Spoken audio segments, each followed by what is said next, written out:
morning, ladies and gentlemen. It's Friday. Glad you're here today on the 13th day of February. Happy Valentine's to you. Tomorrow's Valentine's Day, of course, and I will be with my Valentine. Well, it's Saturday, and so I won't be programming tomorrow, but glad you're here. Hope you have a delightful time. Maybe you eat a little chocolate or have a steak or who knows what you do. But glad you're here today for biblical, theological, and worldview questions. And we're ready to take your question. You can send it in, randywhiteministries.org. Just click the Ask a Question button or or in the live chat. Just type the word question. Hey, did you catch last night our new series, Isaiah Oracle by Oracle? Check that out. Session 1 gave a little history and helps put the title of the session was History You Need to Know Before You Know Isaiah. And so check that out. And I think I'm going to be preaching on Isaiah this Sunday to put all those together. Be sure to check out our resources like Systematic Theology and Ask the Theologian Journal and all those other good things that are there. And let's just move right into the first question of the day, and that came in actually last night in our Bible study. How do you use AI, or for what do you use AI, artificial intelligence? Okay, it's no surprise, I think, to know that I am an AI user, and I think you could probably even say an AI fan. I'm probably a heavy user of AI. So how do I use it? I think I've used it enough to know here's what it's capable of, here's what it's absolutely terrible at, here's the things you have to watch out for, here's the things that can improve. But let's talk especially Bible study. I'm not going to talk about, all the jillion things you could use AI for. But in Bible study, what do you use it for? I guess I should say things like that graphic right there, Isaiah Oracle by Oracle. I haven't always done graphics by AI, and sometimes I think they're absolutely terrible. But I don't have a big staff. I got Luca, and Brenda's around here, and that's it. So we don't have time to mess with an hour or 2 hours trying to come up with this perfect graphic. But I've got 5 minutes to say, could you make a graphic for this? I want it to say Isaiah Oracle by Oracle. Typically, when I do that, by the way, I have already engaged in quite a bit of conversation about what the session or the series is. And so it's usually pretty decent at pegging that. Sometimes, again, they're terrible. They used to be awful. Now they're decent. I think you probably would agree with me that this particular one, you could look at that and say, yeah, it's kind of AI. But notice how it got the Assyrian kind of Sennacherib pictures there. The artwork is right. Isaiah, okay, it's somewhat Isaiah, not in his 3 naked years, but in his clothed years, there he is. It's fine. It's an artistic Isaiah. It's spelled everything correctly. And I don't know what the medieval castle is sort of there in the background, but we don't look at graphics. It's a placeholder is what a graphic is, so I don't spend a lot of time on that. I used to go find the background art, put it together, do the typesetting, all that kind of stuff. You can spend so much time on it. It's just not worth it for what you get out of it when you could just, boom, go ahead with this. So I use it some for graphics. I use it now back into Bible study. I use it for 2 things. One, often, and Luca does this a lot for me, often I know there is a Bible verse that says something kind of like, but I don't know where it is.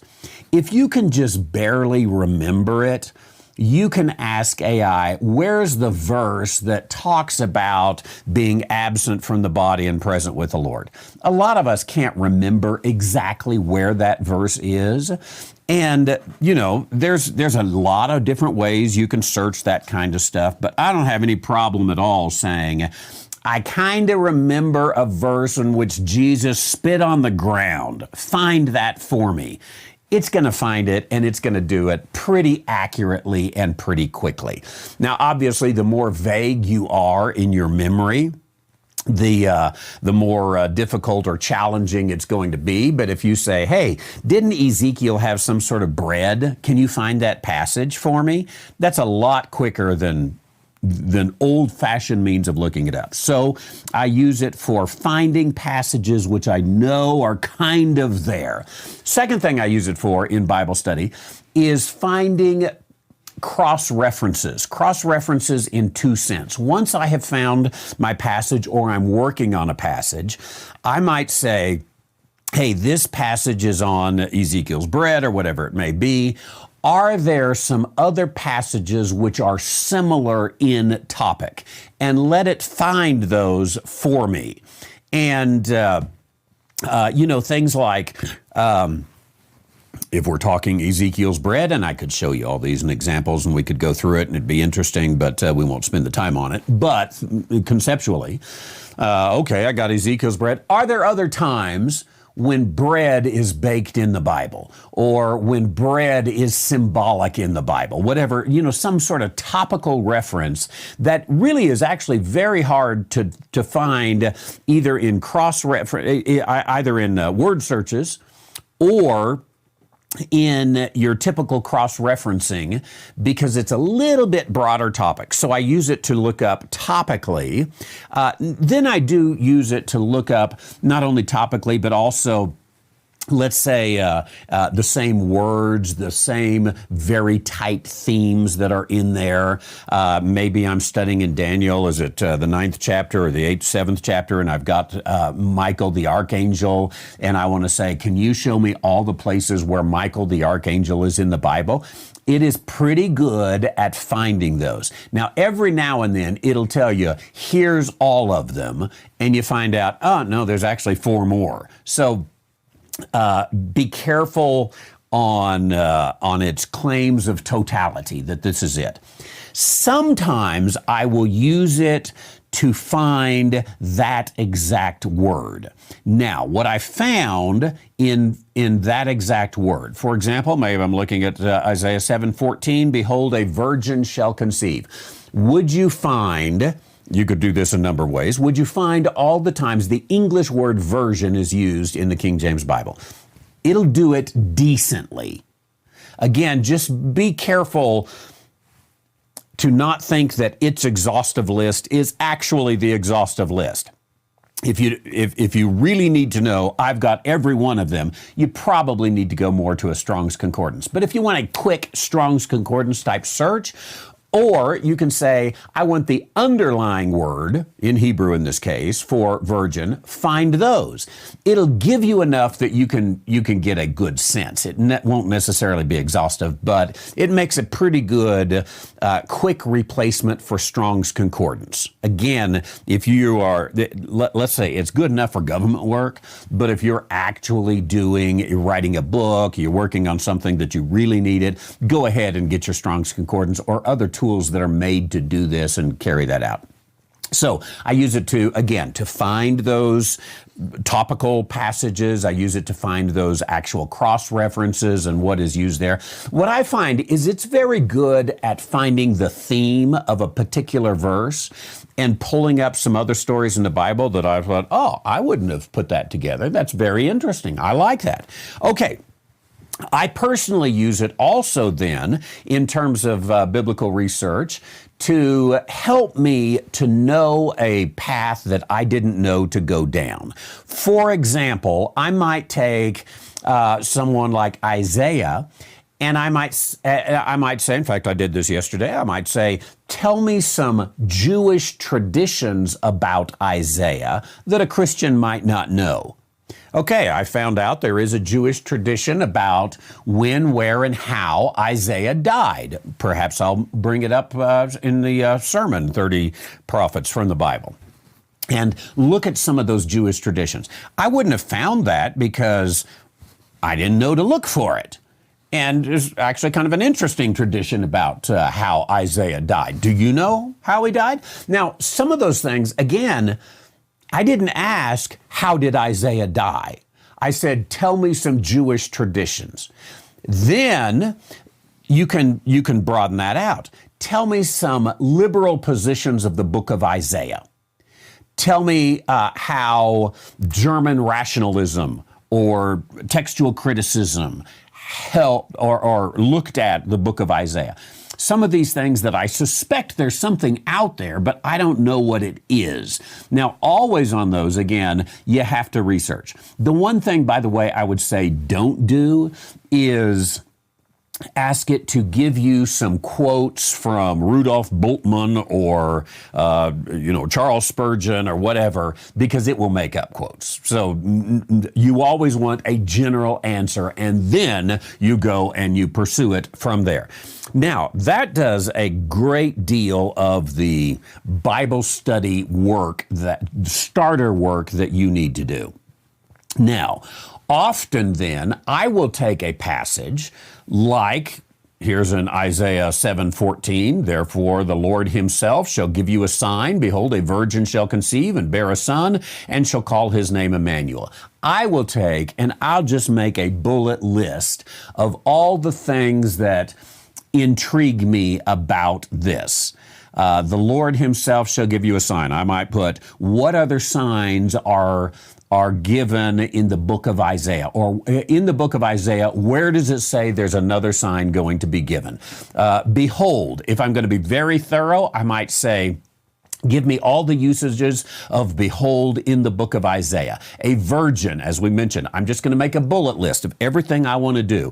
A virgin, tell me what that word is, where that word is used, the implications of that word, all those kind of things. Shall conceive and bear a son, shall call his name Emmanuel. Is Emmanuel ever used? Is there an immediate fulfillment of this particular passage? All just writing down questions, thoughts, and then I will take that to AI and I'll say, now, help me with the questions, answer the questions here, and tell me what I'm missing, what have I left out, and use it really kind of as a conversational feedback to say, hey, here's some stuff that you really ought to get into. Did you know that? And I find that sometimes it's brilliant, sometimes it just spews evangelical garbage. Yeah, you and I, we get used to that, and we were able to filter that out.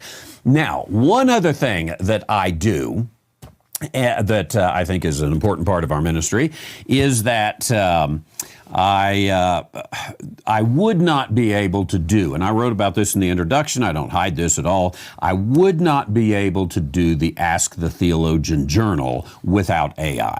There's simply no way that there would be time. We would have a staff of 7 or 8 full-time people to be able to do it without AI. And fortunately for us, those people didn't get laid off. They were just never hired. It's a new thing that we're able to do.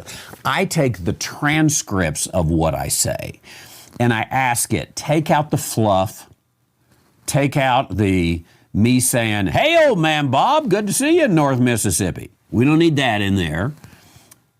Get it down, boil it down to the answer. If necessary, put it in a reasonable order, because especially on this program, I talk about one thing, I switch to another, I come back to it. Get all that together where I'm talking about, like here, do certain believers return with Christ 2 times? Pull all that together and put it in a reasonable order, and then use my words from the transcript to boil it down to the summary. And if you're careful at that, it can do a pretty good job. Now, let me say, that's sort of the advanced class. You do have to work on that a little bit and carry that out through there. And so there is my use of AI for Bible study and a little insight into there. I think there is reason to be afraid of AI, but I also think there is great value for the Bible student in it. And I would say especially if you set up an account and you use AI consistently, it does get to know you. I know there's some scary things about that too with Big Brother, but it does get to know you. And it does begin to say, okay, Randy wants to use King James. Early on, I had to, deal with that. And now it only gives me King James, and it does a pretty good job at it. Randy is a right divider. It's going to say, hey, now from a right division perspective, here's something that you might want to think about. So it gives all that. Now, if you're new at it, you will have to deal with some garbage. Or if you switch to a topic that you don't normally converse in, you're going to get some garbage there. So be sure you ask, you fight back, you work at it, and deal with it. It's a tool that can be helpful. Appreciate that. Well, here, let's use this example here of what Bob has to say. We're just going to come over to an AI window. And Bob asked me a question that I don't really know, but I kind of think so. He says, didn't they stuff Isaiah into a hollow log and saw him in half? Well, look what we can do right here. I can say, didn't they stuff Isaiah into a hollow log and saw him in half? And it says, yes, that's the ancient tradition. It does not come from the Bible. And here's the tradition that is given here. In a Jewish work called The Martyrdom of Isaiah. And of course, Bob has been a little bit of a good student, because earlier when I was talking about, I don't know these Jewish traditions, old man Bob does, because he's been listening down. And so it's during the days of Manasseh. There's a little connection to Hebrews 11:37. They were stoned, they were sawn asunder, they were tempted, they were slain with the sword. A tradition that, hey, maybe there's a connection right here. What does the Old Testament say? It doesn't mention Manasseh. And the tradition is that this happened during the time of Manasseh. How reliable is the tradition? Historically speaking, it's early, it's consistent across multiple later sources. It fits the political climate, but it's not canonical. So there you go. That's a pretty good start, isn't it, to say, hey, I got this thought, I got this idea, help me with an answer there on it. And it speeds you up. Now, again, I think just like, I started to say just like anything on the internet, but let's leave that with just like anything. You want to check and make sure that's right. You want to actually go back and say, okay, give me some sources for this, give me some insight into this, and help me to make sure that I'm not, that it's not hallucinating. But AI is not the only one that hallucinates. Theologians hallucinate, make things up all the time. Comment on here, Shirley out in Ridgecrest, California. She says, interesting, and then quotes, AI utilizes modern Bible translations to enhance accessibility, accuracy, and relevance when addressing biblical questions. I would say that's absolutely true, unless you tell it not to. And I've used it enough that it knows, don't give me that garbage. As a matter of fact, it might tell me, unlike modern translations, King James says. But if you begin to use it for the first time, it really is a default kind of tool. It defaults to whatever the common lore out there is. And people out there use modern Bible translations, and so AI is going to use modern Bible translations. You could tell it, I'm a special kind of stupid and I prefer only to use the Good News Bible. You could do that. And it would. It'll go with you, which is a danger of AI, let me say, that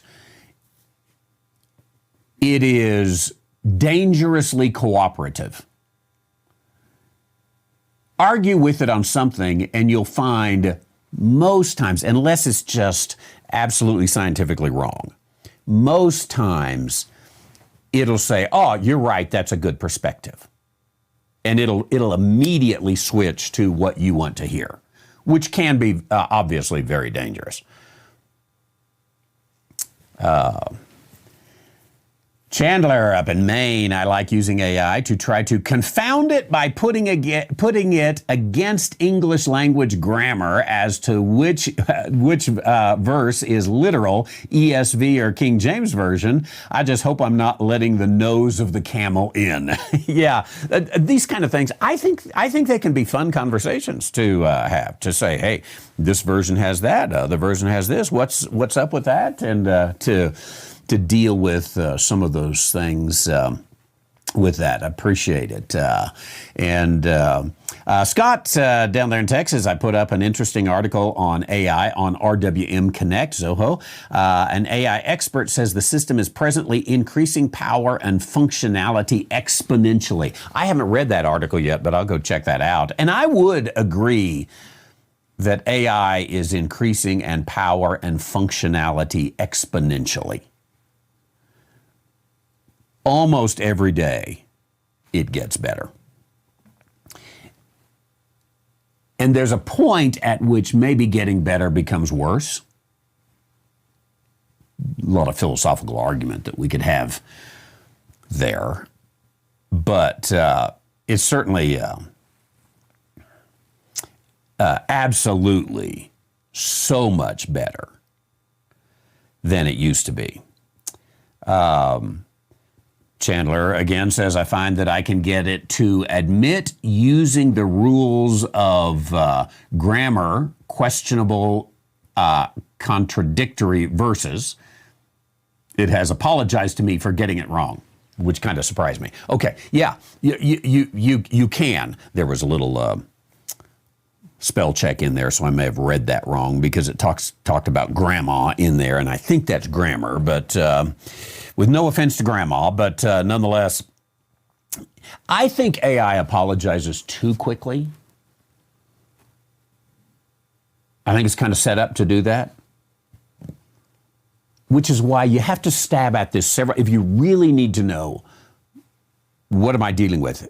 Stab at it several times, get it to bounce that ping pong ball back and forth a little bit, and then get down to say, okay, now I'm going to go elsewhere and I'm going to check this out to make sure.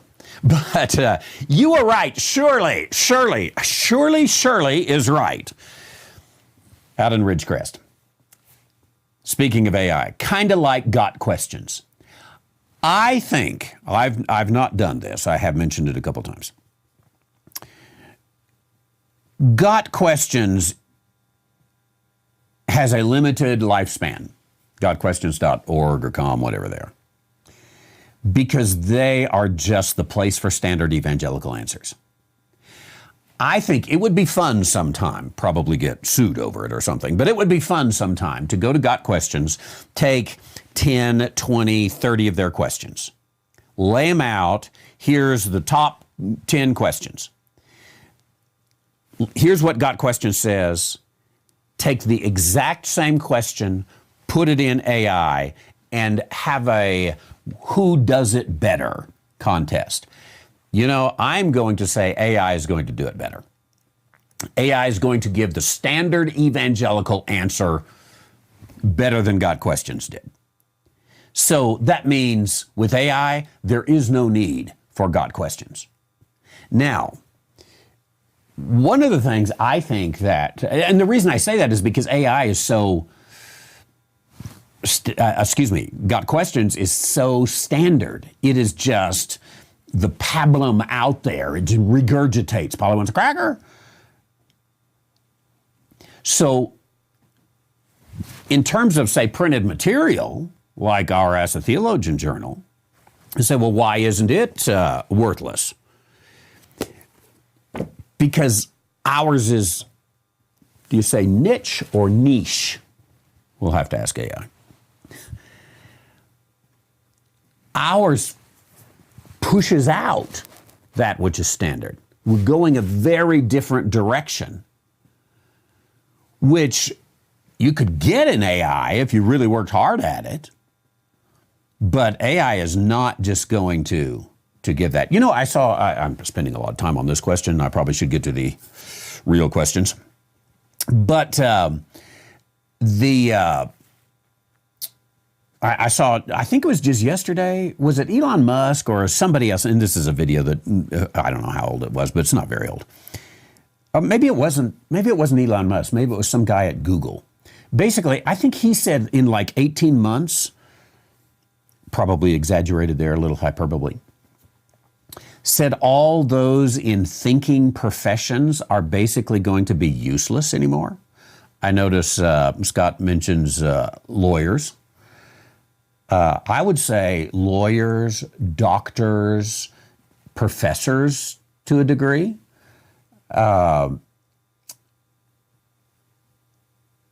You are being replaced. There may be a side of you that has, let's say, some, I think they call it, what is it? Emotional quotient? That's not the EQ. Is that maybe that is the right term? That if there is some person needed, okay. But let's take the medical field. My apologies to doctors out there. But I saw another one just yesterday where an untrained robot did on an animal a gallbladder surgery. Now, here's what I mean by untrained. They gave it YouTube videos, said, watch these videos, and then do this surgery. Now, it was able. It successfully did the surgery. The one thing, they did have someone saying, now cut they had a guide, but they used very scientific language, and the robot was able to cut this thing open, to look in it, to know, okay, this is what they're talking about. Now, I wouldn't know how to do that, even if I watched the YouTube videos. And the robot, in a very short matter of time, was able to do this. Now, take that, if you're a doctor, there might not be much need for you anymore. Which means if you as a doctor can't find a way to be better than AI, then I don't know if this is a snarky way to say it, but your gravy train is over. Because it won't be long. We'll have a robot that'll do that. I need gallbladder surgery. I'll go in the bedroom and the robot, will do it. We'll order the shot of something and it'll do it. So what it comes down to is better figure out how you're better than AI. Lawyer, all these really, I'll say six-figure professions, they're coming for you more than they're coming for the plumber. Someday the robot will be able to do the plumbing too, but they're coming for you in AI. Now, could you have an AI preacher? Yeah, you could.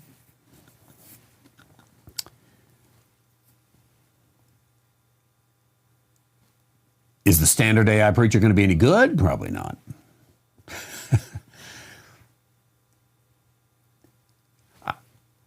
I'd say it's on the personal level we got to deal with. And okay, I've got to move on and get into our other questions of the day. So let's come to question number 2 here from our friend Tim in Omaha. Says the ESV, English Standard Version, The ESV is gaining in popularity in our local Bible churches. What comments would you have that I could reference to point them to the King James Version? They follow what the pastor uses. Okay, speaking of the people in the pew, you are very right that the people in the pew follow what the pastor uses. I'm not saying that's, I don't really even mean that in a critical way. I'm just saying, and I'll give a little example. For many, many years, you all know that I have formerly NASB stained fingers, and I use the New American Standard. And I pastored a pretty large church, and the people, when I moved there, the former pastor didn't use the New American Standard. And I used the New American Standard. I never asked them to go out, get rid of your other one, buy a New American Standard. But guess what they did? They went out, they bought a New American Standard.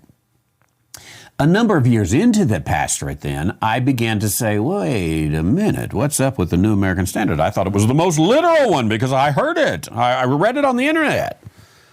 And I found out it wasn't. It's not even particularly all that accurate, and it's used completely on a wrong underlying text. So I began in my study to shift to the King James. I began to speak a lot of the King James, but I actually didn't, except for one of our services, and we had 4. So in one of our services, I said, that's the King James service. I'm going to use the King James Bible in that. I was tiptoeing into it. But let me tell you the reason why I didn't. When I moved here to Taos 10 years ago, I started with the King James. The reason I didn't do it there is there were hundreds of people who had spent $70, $80, $90, $100, $150 to get them a nice New American Standard. I felt kind of bad about switching them on that and say, you know that nice Bible you got? Put it on the shelf. Let's go get another one. I was just a personal, I got them into this. I hate to, had I been there long enough, I eventually would have. But it's a good point that the people follow what the pastor uses, largely out of convenience. When you look down, you want that. Well, you know, we get people in our church right here. They come from another church. They didn't use the King James. They notice I'm using the King James. It's not 3, 4, 6 weeks. They're here and they say, hey, where can I get me a King James? And they begin to switch and use it because it's so much easier to follow along. And so in time, you got 80 to 90% of your people who are using whatever the pastor uses. Not by any study, not by any question, just, hey, this is the one the pastor uses. And honestly, I'll give it to them. I mean, they got excavation work to do, you know. They're not spending their time researching all the issues of this. They sort of expect the pastor to do that. And I think it's not a bad expectation that the pastor ought to have done his homework on what it is. But let me tell you, those pastors have not done their homework. Those pastors have looked out there and say, hey, what are my buddies using? What do they use at the seminary? What was some blog article that I read once? What's something I saw on YouTube Shorts? And they begin to do that. It's just what's convenient, what was pretty. You know, got to have a pretty pulpit Bible. I would say the average pastor, and let me even say in the local Bible churches, which, you know, with that kind of name, they ought to know some of these issues. But the average pastor in evangelical churches, including conservative Bible churches, do not know the fundamental issues of Bible translation.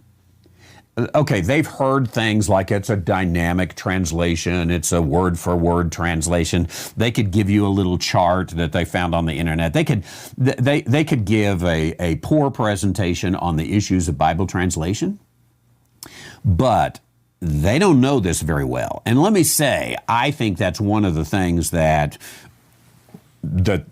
ought to be a requirement. If you're out there and you're on, you know, whatever you call it, you're the committee searching for the pastor. Dig in on that a long time. Ask that question. What Bible do you use and why? And go at it several ways. Which Bible do you use and why? Okay, why you say you use the ESV? How come you use the ESV instead of the NIV? Okay, how come you use the ESV instead of the New King James Version? You don't have to let everything out of the bag, you put it out there. And by the way, if you really want to be tricky, say, the NIV it's so easy for me to understand. I've gotten so many blessings out of it. I've used it in so many ways. How come you don't use the NIV? You know why you should ask it that way, which is honestly a little crooked? But you should ask it to see if the pastor is an AI bot. If he just immediately caves and says, well, that's a good one too. It's wonderful, and I'm glad it's been a blessing to you, and you just feel free to go on and use that, and I'll use it from time to time too, you find out he's a people pleaser. And a people pleaser is not what you want as a pastor. Even kind of couching to the problem is we normally, when we ask questions, not really answering your question, am I? But when we ask questions, we sort of give the answer we want. Well, I'm a King James user myself. Why don't you use the King James? And we lead them to give us a people-pleasing answer. Don't do that. Either make sure there's no leadership in the question at all, or maybe even lead them slightly the wrong way. Again, I don't want you to be scum. But in some situations, you need to know what kind of person am I dealing with.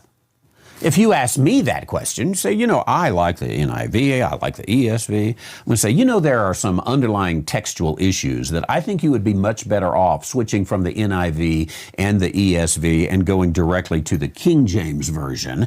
You could go to the New King James Version, which has the same text, but it's missing a lot of the grammatical cues that we need as modern English readers to be able to understand the underlying Greek and Hebrew.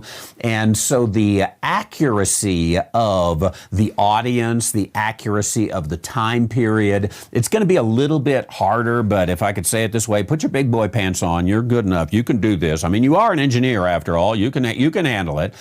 And I would be much more happy with a pastor who has dealt with that. So one of the things I would say is, your question is, what comments would you have that I could reference them that would point to the King James? I would want to know how much they have studied the issue. I suspect they really haven't studied it. They've just gone along with the crowd. Now, then I think that they probably will give some answer like, well, the ESV is, it's what most people use, and so I want to be able to connect with them. The ESV, they might say, is growing in such popularity that I think it's good that we kind of connect with the people who are out there. Some, let's say, dumb answers like that. They might say the ESV is the greatest balance there is between a dynamic and a literal translation, and it puts it together true to the underlying text, and it has a high view of Scripture and of God, and therefore I think it's fine for us to use. Now, those kind of answers, again, are parroting something else or just going along with the crowd. Can you discern that? One of the things that does help in discernment is if you can say, can you tell me what is the argument between the textus receptus and the critical text? Now, again, for many of us who have studied the issues, it's a little bit of an agenda question. We're not really looking for information. We're looking to see if they have the information. I can remember, and by the way, I had a doctorate degree when this happened. I can remember when a guy said to me, "Are you a TR guy?" What are you talking about?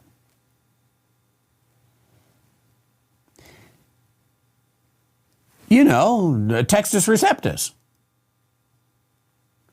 I don't know what answer I blabbed out, But I can tell you, I didn't have a clue. With a doctorate degree from accredited seminaries. I don't know how you can graduate and be so stupid. Ignorant might be a better word. But I absolutely was that. And I was a pastor of a big church. But evangelicalism, and this is very true in Bible churches now today too, it is so much about the felt need that the only thing these pastors in these accredited seminaries are taught is how to take a passage and find the hook. I remember being taught this.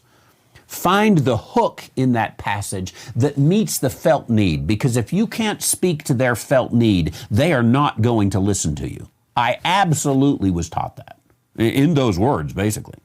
In fact, not basically. That's where I got felt need and hook, and they won't listen. That was my seminary class on preaching. So there is so much application-based preaching.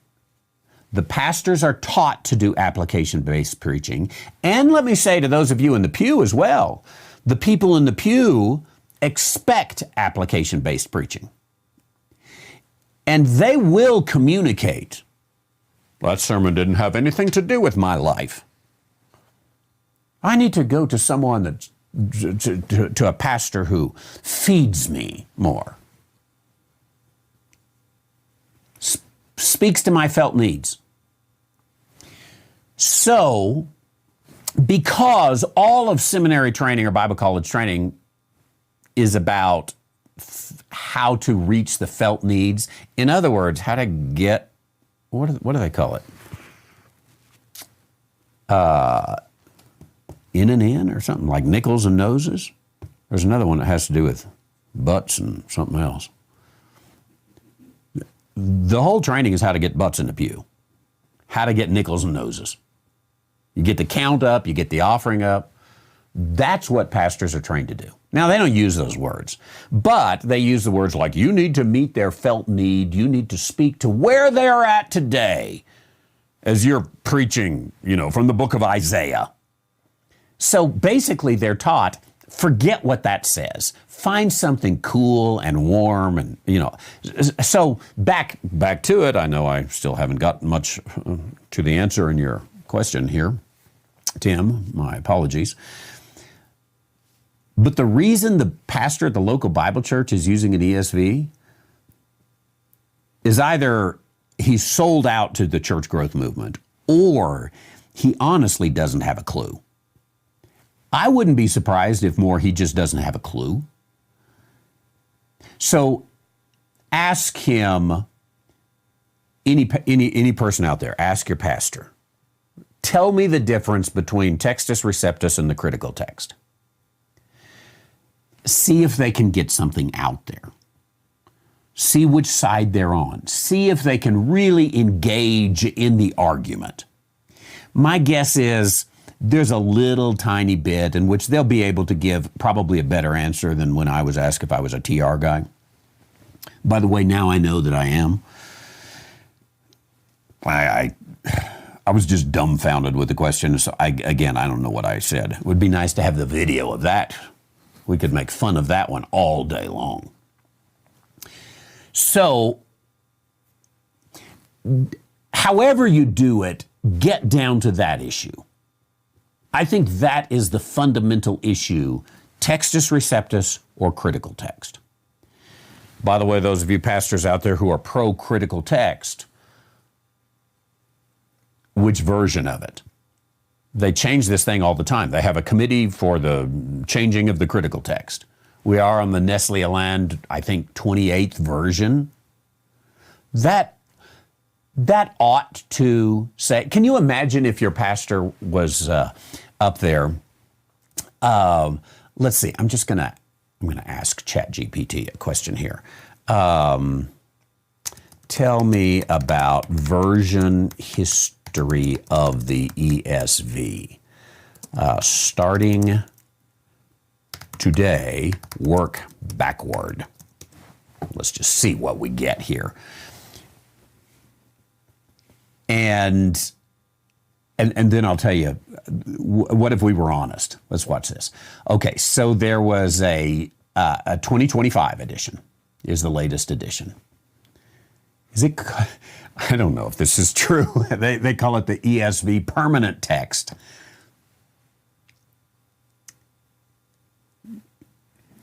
Do they really? Look up that. Is the 2025 edition called the ESV permanent text? Do they use that terminology, or is that just something that came out? It says right here, the ESV text is now considered permanent. Crossway announced in 2016 that the 2016 text would remain unchanged. Since then, minor updates have occurred, but the biblical text itself remains the 2016 edition. No further wording changes have been introduced.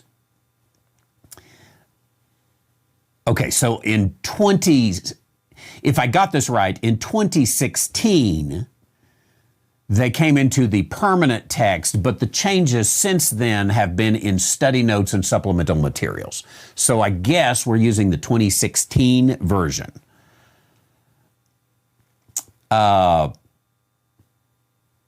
In which, for example, they made a change, Genesis 3:16, it used to say, your desire shall be for your husband. The new one says, your desire shall be contrary to your husband. Isn't that totally opposite? Your desire shall be for your husband, your desire shall be contrary to your husband. So you're telling me you're using a Bible that absolutely flipped Genesis 3:16 on its head? Now again, before I went through with this, I would want to check that this AI answer is accurate.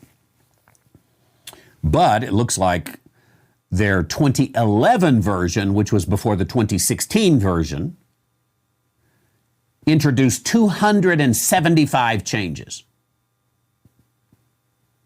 Then there was a 2007 revision that had about 100 changes, clarified some ambiguous phrasing, smoothed awkward English, says no theological shifts. I don't know if I believe that. 2001, the ESV was first published by Crossway. Now, that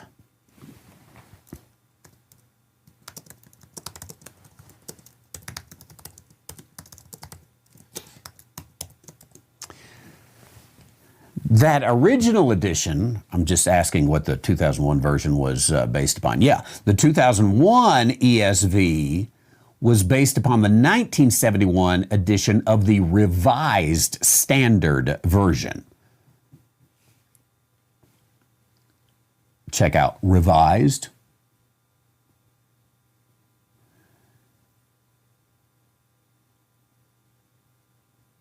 So there was the 71 edition of the Revised Standard. There was the 1952 edition of the Revised Standard.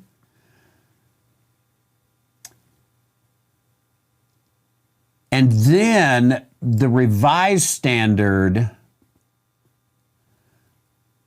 was based upon the 52 RSV was based upon the 1901 American Standard. The 1901 American Standard was based upon the 1885 English Revised Version. Then, let me add to that. These are mostly based upon various changes in the Nestle Aland, in which we're on the 28th version. So I guess here's my point. I use the ESV. Which one? Which one you got? You could even ask him, do you use the 2005 or the 2016 or the 2011 or the 2007 or the 2001? Just kind of remember those dates so you can spit that out real fast. I'm wondering, ESV, I'm sure you've thought through this. Do you use the 2025, 2016, 2011, 2007 or the 2001 edition? They're going to just keep switching forever? Now, do they really call it the ESV permanent text? Only in that 2016, but the policy was reversed after. Oh. They had that policy in 2016, but then they changed the policy. So maybe we should start calling it the especially slippery version. Oh, you use the especially slippery version. If you want to be snarky, you use the ESV. Oh, does that stand for especially slippery? Because they changed it in 2025, 2016, 2011, 2007, 2001, which was based upon the 1971, which is based upon the 1952, which is based upon the 1901, which is based upon the 1885. And now I suppose that we're on the 28th version of the Nestle Land. Especially slippery, isn't it? Imagine if the pastor said, well, I'll just use the Nestle Land. What if he said, today I would like you to turn in the 28th version of the New Testament? I think half the congregation would cough up along and say, the 28th version of the New Testament? What are you talking about? Well, yes, it's based upon the 28th version. It changes every now and then because the scholars, they found a better way to bring heresy into the church. The 28th version? Even if you just want to deal with the NIV, there's the first, the second, the third, the fourth. We're now on the fifth version. I'd like you to take, if you have your fifth version of the ESV, if they would just say that, nobody would use it. Now, somebody might say, oh, well, don't you know the King James has had several versions as well? Indeed, they have. I don't know how many versions there are. Typically, I think the 1769 is the one that is used. Although, I think what we would discover is those various versions of the King James, first of all, it's not been changed since, is it 1769? See what version typically we're using. The Cambridge edition, maybe look at.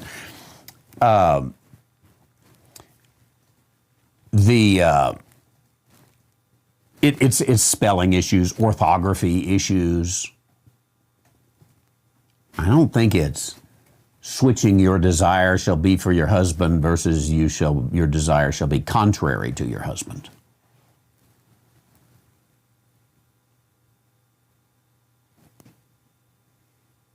That's pretty major.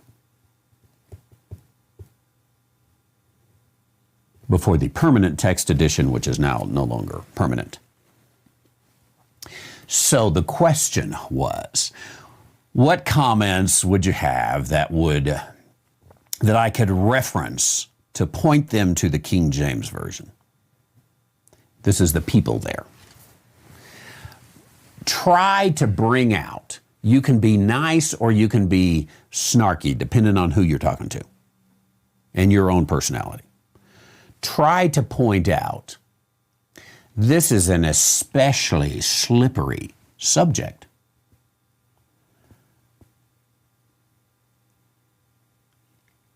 And it seems like the publishers do not want us to really ever know because, again, you pick up your ESV Bible or your NIV or your New American Standard, whatever, they're all the same. You pick this up, they don't put, version 17 based upon the 28th version of the Nestle Land. They want to keep that under wraps. So if you can help them to see, in fact, if you can even help them to see every single one of those versions is based upon a very thin minority of ancient texts. That is to say, every single version of the ESV rejects the majority of texts we have of the Scripture. I think if the people in the pew know that, they begin to say, this seems kind of important. Why didn't you tell us this? I think it's a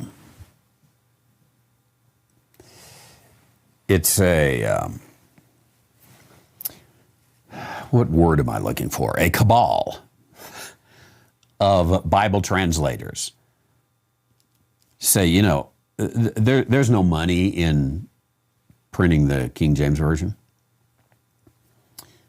You can get King James Version so cheap out there. The only money in selling King James is if you can put a nice cover on it, make some money off the leather. That's it. Because there's no royalty on it. You know, Crossway can make money off ESV. But they can't if they say, this is the 8th version based upon the 28th version. So get them down into those underlying issues there. 1769, right? Yeah. Okay. The Oxford version, 1769.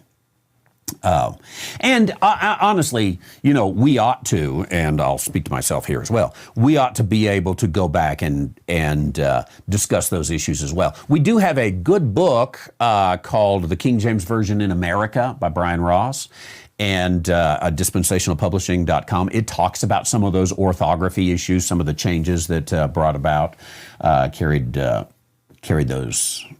out. And Jay's got a good word. He says, I would just use Mark 1:2, chapter 1, verse 2, and the verse in John where yet is not there, making Jesus a liar. Yeah, you could point out a few verses like this.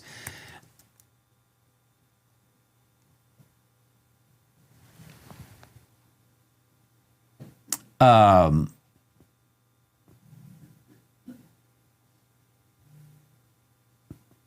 not sure I understand the Mark 1:2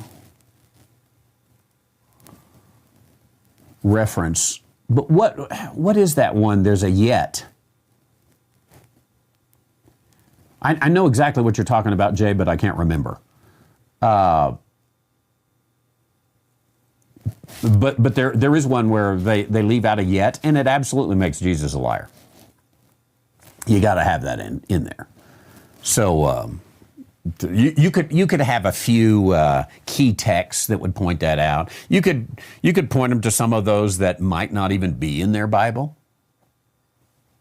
A number of things that you could go and carry out there. Thanks for that good question. I appreciate that. And let's go ahead and take another question here today. And let's see. I am going to prioritize one that has a name in it. There we go.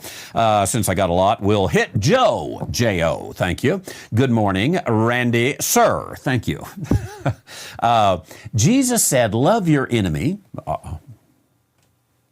For our next question of the day, we go to Joe, who says, Jesus said to love your enemies. So why does Jesus also say, until your enemy is his footstool? Okay, this is a reference, if I'm not mistaken, to Psalm 2, which is probably quoted in a number of places here. But it is, maybe it's Psalm 110, excuse me. Let's see. Yes. Psalm 110, verse 1. Psalm 2 is similar, but the Lord said unto my Lord, sit thou at my right hand until I make thine enemies thy footstool. It is a future look of, you're going to win this, son. And here we would assume the Son to be the Lord Jesus Christ, the Messiah. I think even Jewish translators take this as messianic. To the Messiah, sit here until I make thine enemies thy footstool. Now, Jesus said, love your enemy. I think I would put this in the category of Luca, help me find a verse or two here. But you are not to avenge your enemy, because vengeance is mine, saith the Lord. So you, and I want to clarify you here in just a moment, but you go out and love your enemy. It's my job to take care of your enemy. There is justice and righteousness that is going to be done, but now is not the time that it is going to be done. Even Jesus, who we would assume Psalm 110 is speaking about, until I make thine enemies a footstool, the Lord shall send the rod of thy strength out of Zion. He will rule. Even he comes and says while he's walking on this earth, I didn't come to judge any man.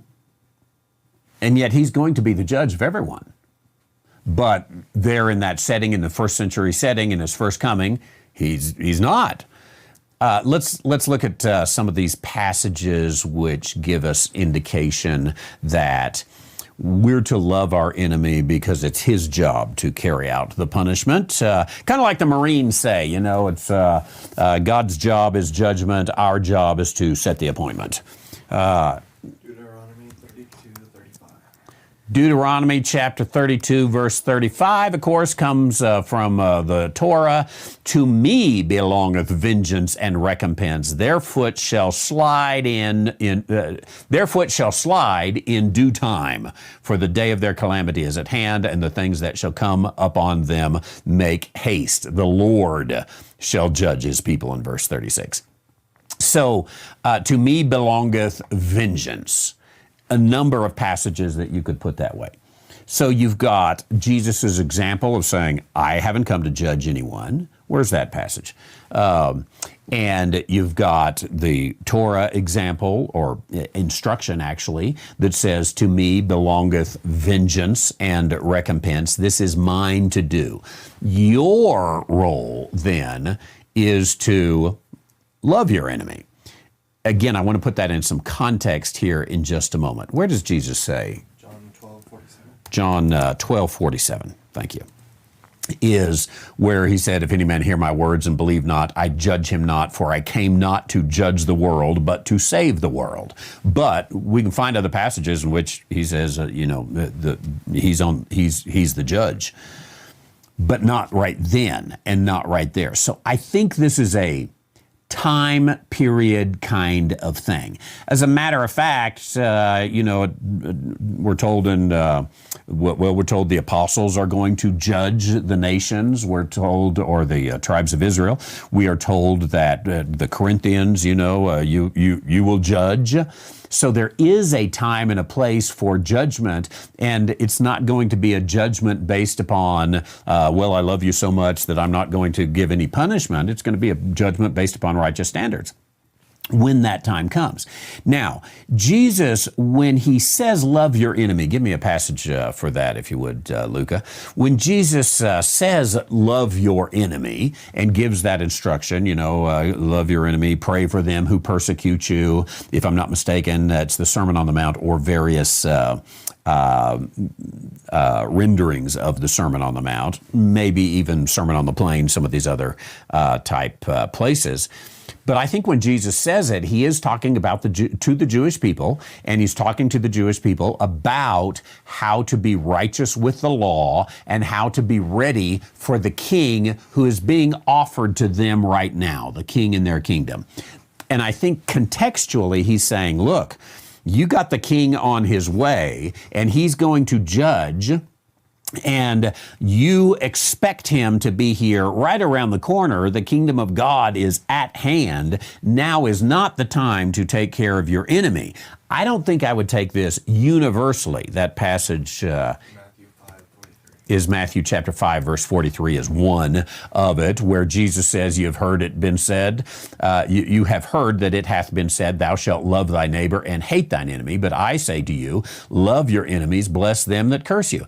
Luca, do me a favor. Thou shalt love thy neighbor and hate thine enemy. Is that just a rabbinical teaching, or does that come from from somewhere in the Torah. Is there a place in the scripture that we are told, or somebody is told, to hate their enemy? Where did they hear it? You had heard it been said, love thy neighbor, hate thine enemy. But let's even suppose for just a moment that that's a rabbinical teaching. They didn't just make it up. They got that from somewhere. And I doubt they just got it because they were hateful kind of people. I doubt they were even hateful kind of people. They built that through a scriptural base. But now Jesus says, we're going into a time of kingdom offer. The kingdom of heaven is at hand. Let me give you another example before we go back to hate your enemy. At one point, Jesus tells the apostles, get out there, don't take an extra cloak, don't take an extra, don't take your money bag, just get out there, do it quickly. If they don't receive you, move on. The kingdom of heaven is at hand. There is an urgency here. Then later he says, hey, better take some extra supplies. Better be ready for the long term. Okay, the context has changed. And the context in that case is, at one point, the kingdom is being offered. Later on, they're rejecting the king. The kingdom offer is being taken off the table. Things are looking different here. You better pack a lunch. I think here even, it has been said, love your neighbor, hate your enemy. But the kingdom is coming. Now is not the time to hate your enemy. It is right there. Hate your enemy. Does that have some biblical basis to it? No. Okay. At least that's our quick answer, is no. So rabbinical teaching based upon something, again, I doubt the Pharisees just made it up. It would have been soundly criticized by the Jewish people. So they've got some basis for it. We just don't have time, unfortunately, to get into it. But I think he's saying, if I can put it this way, dispensationally, things are different. Now, the question for us today would be, okay, he's talking to people who are, Jesus, as Romans, 15, 12, 14, 9, I get all those mixed up, that Jesus was a minister of the circumcision, confirming the promises to the Father. He's speaking in that context of the circumcision and the Father's promises. He's speaking in a covenantal world. Does that apply to where you and I, Joe, are in this dispensation? Are we supposed to love our enemy? Does Paul have a similar instruction? Is where we would want to look. Now, by the way, if we can't find one, maybe we can. Love your enemy. But if we can't find one, that doesn't mean we're supposed to hate our enemy. I think we happen to live in a time in which we really have to have a discernment. We have the complete Word of God. It's able to make us perfect for every good work. We figure this out for ourselves. But is there a Pauline instruction to love your enemy? Kind of. Romans 12:14 and then 17 through 21. Romans 12:14. Okay, he says to the Romans, bless them which persecute you, bless and curse not. Now, again, we would want to look into that and say, okay, is he just talking to the Romans or is he talking to us? That every person is supposed to bless them which persecute you. And then going on, what'd you say, verse 17? Yeah, 17. Recompense to no man evil for evil. Provide things honest in the sight of all men. If possible, as much as lieth with you, live peaceably with all men. Avenge not yourselves, rather give place unto wrath. For it is written, vengeance is mine, I will repay. Goes back to the Old Testament, saith the Lord. Therefore, if thine enemy hunger, feed him. If he is thirsty, give him drink. In doing so, thou shalt heap coals upon his head. Be not overcome of evil, but overcome evil with good. And so he finishes out chapter 12, which probably would say, okay, here's some general instruction that we could apply to those in the body of Christ. But even there, he qualifies it just a little bit in verse 18, Romans 12:18. If possible, as much as lieth within you, live peaceably with all men. That seems to say, Your righteousness is not built upon whether you do this, but here's the better way to live. I think you probably would agree with me that it is the better way to live. That there are too many times when, hey, we just can't fix every problem. But then I think you would agree with me as well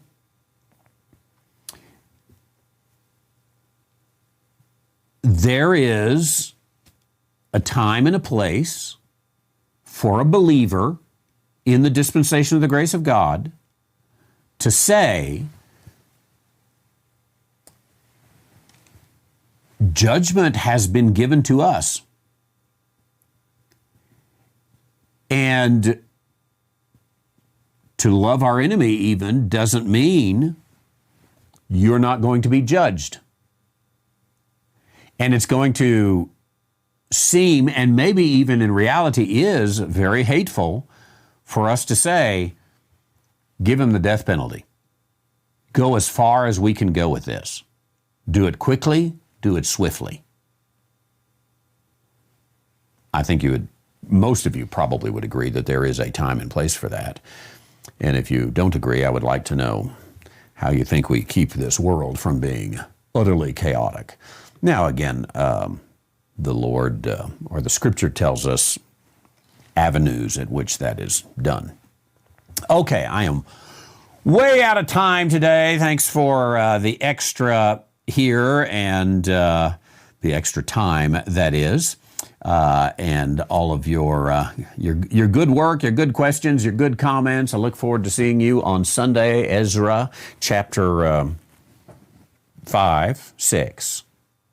Sunday at 9:45. 30 prophets. I think it's going to be Isaiah Sunday.